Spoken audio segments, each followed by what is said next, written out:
Hello everyone, my name is Aishwarya Mishra. Welcome back to my YouTube channel. हमने हमारे previous sections में previous videos में देखा था एमआरआई के बारे में, प्रिंसिपल, उसके कंपोनेंट्स, उसके सीक्वेंसेस, सब कुछ हम उसके प्रीवियस वीडियोस में देख चुके हैं। अब एक एप्लीकेशन आती है, आपने अपने सिलेबस में देखा होगा, एमआरएस, मैग्नेटिक रेजोनेंस स्पेक्ट्रोस्कोपी। ये डीआरटी और बीआरटी दोनों में ही आती है और इसका एक बड़ा क्वेश्चन आता है, ऑलमोस्ट 10 मार्क्स का। ठीक है, तो इसमें हमें कन्फ्यूज़न होता है कि what is MRS, magnetic resonance spectroscopy, क्या होती है। तो सबसे पहले तो अगर आपने प्रैक्टिकली अगर एमआरआई देखी है तो आपने कुछ इमेजेस में देखा होगा कि वहाँ पे ओनली इमेजेस के अलावा एक ग्राफ सा बना हुआ आता है। मेनली ब्रेन की इमेजेस में होता है, ये एक ग्राफ सा बना हुआ आता है, उसे हम बोलते हैं स्पेक्ट्रोस्कोपी। कैसे, हम इसको देखते हैं। सबसे पहले स्पेक्ट्रोस्कोपी क्या होती है? Interaction between matter and electromagnetic radiation. हम स्पेक्ट्रोस्कोपी को अगर एक वर्ड इसको अलग से देखें तो ये क्या होता है कि कोई भी अगर मैटर है, कोई भी मॉलिक्यूल है और उसमें कोई भी इलेक्ट्रोमैग्नेटिक रेडिएशन का अगर उसके इंटरेक्शन हो रहा है तो उसे बोलते हैं, हम उसकी स्टडी को बोलते हैं स्पेक्ट्रोस्कोपी। जिससे क्या होगा, हर मॉलिक्यूल की एक अलग स्पेक्ट्रोस्कोपी, अलग इंटरेक्शन होगा जिससे कि हम उसमें डिफ्रेंशिएट कर पाते हैं। तो मैग्नेटिक रेजोनेंस स्पेक्ट्रोस्कोपी का मतलब क्या है कि इसमें मैग्नेटिक वेव्स को, जो मैग्नेटिक फील्ड है, उसे यूज़ करना है इंटरेक्शन के लिए विद मैटर, ताकि हम उनको डिफरेंशिएट कर पाएँ।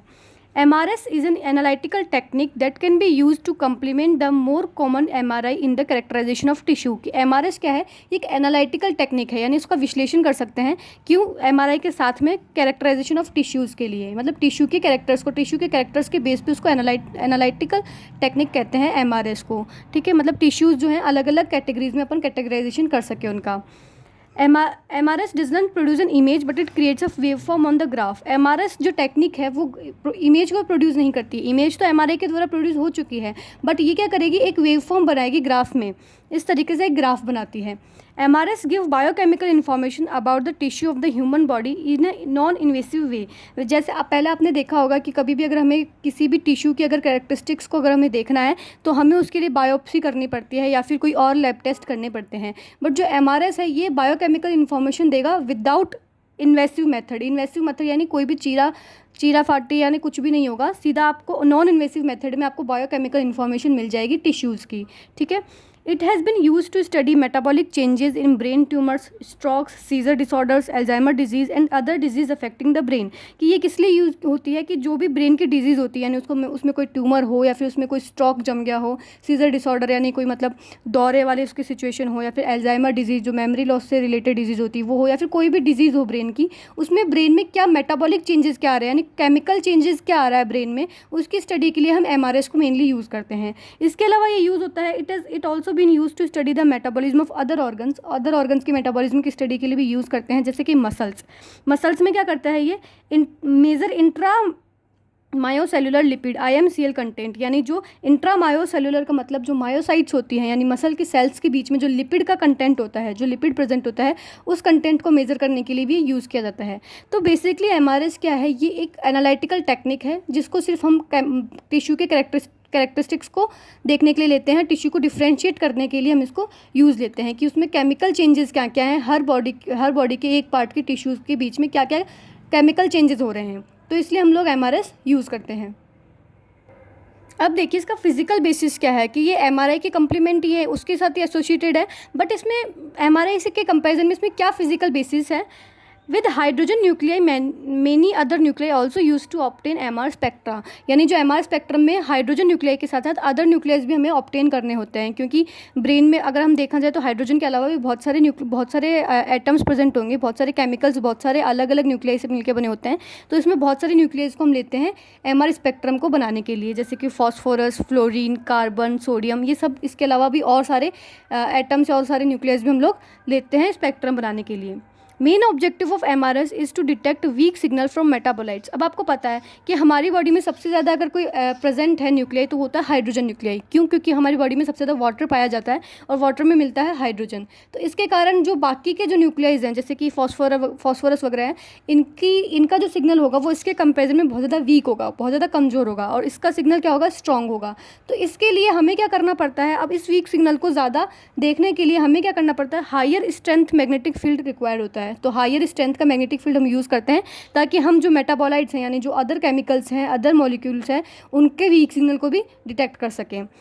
यानी 1.5 टेस्ला या फिर उससे भी ज़्यादा का हमें जो मैग्नेटिक फील्ड होता है वो चाहिए होता है। MRI often uses the large available signal to produce images. अब MRI जो होती है वो यूजुअली लार्ज अवेलेबल सिग्नल होता है, उसका उसमें जो सिग्नल होता है वो लार्जर होता है, क्योंकि उसमें जो हाइड्रोजन एटम्स हैं वो सारी जगह मिलते हैं और बहुत ज़्यादा क्वांटिटी के मिलते हैं, तो हमें एक लार्जर सिग्नल मिलता है जिससे कि वो पूरी एक इमेज बन जाती है। Where is MRS very frequently only acquire signal from a single localised region. उस जबकि जो MRS होता है उसमें जो और टिश्यू है उनका वीक सिग्नल होता है, तो वो एक जगह जैसे कि ये कोई एक जगह है, इसमें अगर फॉस्फोरस का सिग्नल मिल रहा है तो हो सकता ये नहीं है कि इसमें भी यहाँ पे भी मिलेगा। तो इसमें सिर्फ इसमें क्या होता है कि एक लोकलाइज्ड रीजन पे ही हम लोग उसका जो सिग्नल होता है वो एक्वायर कर सकते हैं, क्योंकि वो जो अदर न्यूक्लियाई है वो उस एक जगह पे ही मिल सकता है, कोई ज़रूरी नहीं है वो दूसरी जगह भी मिले। तो इसलिए हमने इसको क्या कहते हैं, वॉक्सल। तो इसमें MRS में जो होती है इमेजिंग जो होती है एज अ वॉक्सल होती है, एक सिंगल वॉक्सल, मल्टी वॉक्सल, ये आपको आगे देखने को मिलेगा टेक्निक में। बट इसका इस थर्ड पॉइंट का जो बेसिक है वो यही है कि जो MRI होता है उसमें लार्जर सिग्नल हमें मिल सकता है, क्योंकि हाइड्रोजन न्यूक्लियाई हमारे पूरी बॉडी में एबंडेंट है, जबकि MRS जो है वो एक वॉक्सल वाइज स्पेक्ट्रम बनाता है, क्योंकि इसमें क्या होते हैं जो अदर न्यूक्लियाइज हैं वो पूरी बॉडी में नहीं मिल पाते हैं, इसलिए। तो ये होता है फिजिकल बेसिस ऑफ MRS। अब नेक्स्ट है कि डाटा एक्विजिशन की। अब ये MRI की जैसी टेक्निक है, MRI के साथ एसोसिएटेड है, तो इसमें अंतर क्या है, डाटा को इसमें कैसे एक्वायर करेंगे। Acquiring an MRS scan is very similar to that of MRI की। MRI के बिल्कुल सिमिलर होता है with a few additional steps, कि सिर्फ एक कुछ स्टेप्स को इसमें ऐड करना होता है। जैसे फर्स्ट अगर हम देखें शिमिंग द मैग्नेटिक फील्ड, वैसे ये उसमें भी होता है, MRI में भी होता है, और इसमें भी यही होता है कि इसको क्या करना होता है, this step is taken to correct for the inhomogeneities in magnetic field. Magnetic field में जो भी इनहोमोजेनिटीज़ हैं या फिर जो भी विषमता है उसको करेक्ट करने के लिए ये स्टेप लिया जाता है कि मैग्नेटिक फील्ड की शिमिंग कर दी। स्टिमिंग किससे करते हैं, शिम कॉइल से, जो कि हमने पहले वीडियोस में पढ़ा है।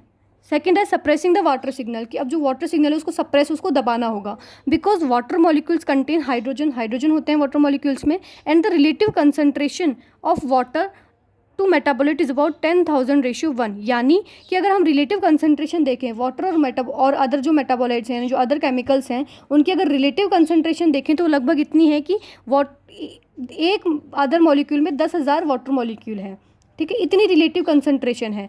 तो इसमें क्या होगा कि हमें सिर्फ वाटर सिग्नल मिलेंगे ज़्यादा, तो water signal is often suppressed, तो इसमें क्या करना पड़ेगा कि वाटर का जो सिग्नल है उसको हमें सप्रेस करना पड़ेगा, ठीक है। और the metabolite peak will not be discriminable in the spectrum, या तो हम उसको वाटर सिग्नल को सप्रेस कर दें, नहीं तो जो मेटाबोलाइट्स हैं, जो अदर केमिकल्स हैं, उनकी जो पीक्स हैं वो बिल्कुल भी नोटिसेबल नहीं होगी। डिस्क्रिनेबल का मतलब होता है नोटिस नहीं होगा स्पेक्ट्रम में, कि अगर आपने वाटर सिग्नल को सप्रेस नहीं किया है तो मेटाबोलाइट्स की जो पीक्स हैं वो आपको ढंग से नहीं दिख पाएगी स्पेक्ट्रम के अंदर। तो सबसे पहले जो सेकंड स्टेप होता है वो क्या होता है कि सप्रेसिंग द वाटर सिग्नल को आपको सप्रेस करना ही पड़ेगा।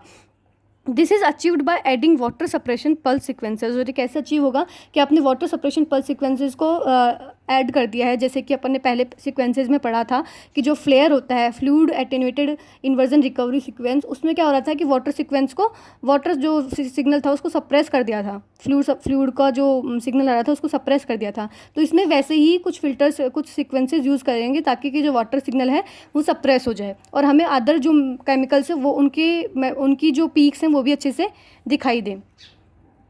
और जो नेक्स्ट होता है वो होता है चूजिंग अ स्पेक्ट्रोस्कोपिक टेक्निक। अब आपको अपने को स्पेक्ट्रोस्कोपिक टेक्निक को चूज़ करना है कि आप कैसे उसका ग्राफ लोगे, कैसे उसका स्पेक्ट्रम एक्वायर करोगे। फॉर द स्पेक्ट्रम एक्विजिशन, की स्पेक्ट्रम को एक्वायर करने के लिए डिफरेंट टेक्निक्स में भी डिफरेंट टेक्निक्स को यूज़ किया जाता है, including single and multi voxel imaging. या तो सिंगल होगा या फिर मल्टी वॉक्सल इमेजिंग होगा।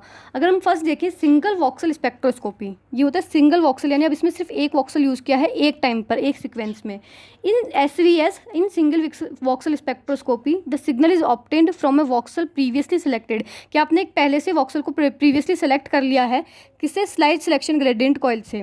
जो हमने ग्रेडियंट कॉइल पढ़ी थी, स्लाइड सिलेक्शन ग्रेडियंट कॉइल होती है, उसके अकॉर्डिंग हमने एक वॉक्सल को सेलेक्ट कर लिया है, जो ऑलमोस्ट साइज़ का हम लेते हैं होता है 8 सेंटीमीटर क्यूब, 2x2x2, ठीक है। इसकी डायमेंशंस ये होती हैं। तो आपने जो सिग्नल जो मिलेगा वो इसी वॉक्सल के अकॉर्डिंग मिलेगा। This technique results in a high quality spectrum. जब आप एक एक वॉक्सल का अगर सिग्नल ले रहे हो तो ऑब्वियसली इसकी जो क्वालिटी होगी वो बहुत ज़्यादा हाई होगी। ए शॉर्ट स्कैन टाइम, सिर्फ एक वॉक्सल का आपको एक टाइम पे स्कैन करना है तो स्कैन टाइम भी कम होगा। And good field in homogeneity की, यानी अब इसमें जो होमोजिनिटी की, अब इसमें जो मैग्नेटिक फील्ड की होमोजिनिटी होगी वो भी ज़्यादा हमें अच्छी मिलेगी, यानी समता मिलेगी मैग्नेटिक फील्ड में, ठीक है।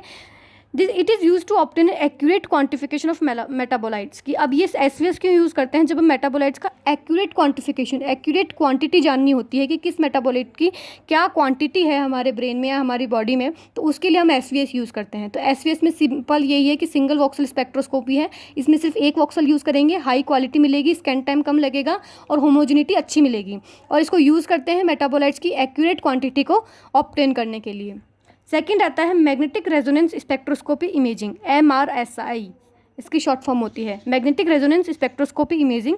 It is a multi voxel technique. अब इसमें क्या करा है कि इसमें ये सिंगल वॉक्सल थी, इसको मल्टी वॉक्सल टेक्निक होती है। इसमें क्या करते हैं, the main objective of MRSI, इसका जो मेन ऑब्जेक्टिव है, इसको क्यों यूज़ किया है, is to obtain simultaneously many voxels, कि हमने एक साथ में बहुत सारे वॉक्सल्स को ऑब्टेन करना है, बहुत सारे वॉक्सल्स की इन्फॉर्मेशन लेनी है, and A special distribution of metabolites with in a single sequences, और आपको एक सिंगल सीक्वेंस के अंदर सारे मेटाबोलाइट्स का डिस्ट्रीब्यूशन आपको देखना है। तो इसके लिए हमने इसको MRSI यूज़ किया। मल्टी वॉक्सल से मतलब यही है कि इसमें अब हर एक वॉक्सल, मतलब एक से ज़्यादा वॉक्सल की इन्फॉर्मेशन एक ही टाइम पे मिलेगी।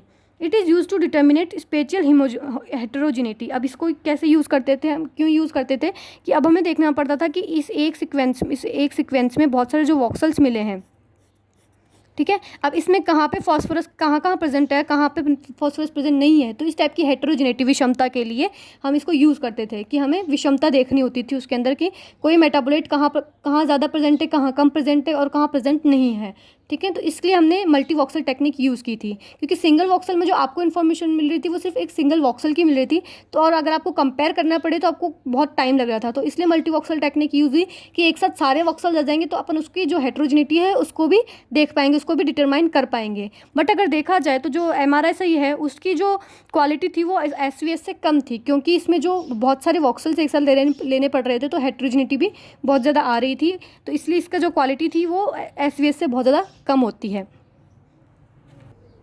अब देखिए कि MRI स्कैनर होता है, ठीक है। MRI स्कैनर से आपने कोई भी इमेज ली है, MR इमेज, इस टाइप की आपको ब्रेन की इमेज मिल गई है, लेकिन अब अगर आपको इसमें बायोकेमिकल इन्फॉर्मेशन चाहिए, इतने पार्ट की जो रेड पार्ट है इसकी आपको बायोकेमिकल इन्फॉर्मेशन चाहिए, तो हम MRS टेक्निक यूज़ करके इसकी बायोकेमिकल इन्फॉर्मेशन ले आते हैं कि इसमें ये जो पीक्स हैं, ये हर मटेरियल के लिए, हर मॉलिक्यूल के लिए अलग अलग होते हैं। जैसे कि वाटर के लिए इतना है, लैक्टेट के लिए इतना है, तो ये हर चीज़ के लिए, हर अमीनो एसिड के लिए अलग अलग होगा। तो आपको एक स्पेक्ट्रम मिल जाएगा कि इस रेड बॉक्स के अंदर कौन सा कंटेंट कितना प्रेजेंट है, यानी बायोकेमिकल इन्फॉर्मेशन मिल जाएगी इसकी, ठीक है। तो अगर कभी भी कोई भी मान लो कैंसर या ट्यूमर हुआ होता है तो आपको मेटाबॉलिक चेंजेस देखने में आसानी होती है कि इसमें ये चेंजेस है, ये ज़्यादा चेंजेस हो रहे हैं, तो आपको पता चल जाएगा कि आप उसको डायग्नोस अच्छे से कर सकते हैं कि ये ट्यूमर बिनाइन है, मैलिग्नेंट है, या फिर कुछ भी अदर चीज़ें भी आप उसमें डायग्नोस कर सकते हैं। तो ये MRI स्पेक्ट्रम जो होती है एक टेक्नोलॉजी होती है MRI की, जिसमें आपको सिर्फ उसकी बायोकेमिकल इन्फॉर्मेशन मिलती है टिश्यूज़ की,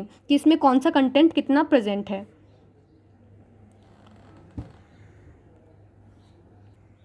और अगर हम देखें लिमिटेशन ऑफ MRS की, जो MRS है उसकी लिमिटेशंस क्या क्या हैं, तो हम देखते हैं the major limitation to MRS is its low available signal, की जो सिग्नल है वो बहुत ज़्यादा कम अवेलेबल होता है due to the low concentration of metabolites as compare to water, क्योंकि जो अदर मेटाबोलाइट्स हैं उनकी कंसंट्रेशन वाटर के कंपेरिजन में बहुत कम होती है, तो हमें जो सिग्नल होता है वो कम मिलता है, जिससे कि हम स्पेक्ट्रम अच्छे से बना ही नहीं पाते हैं। तो इसलिए हम लोग इसकी MRS की यही लिमिटेशन है।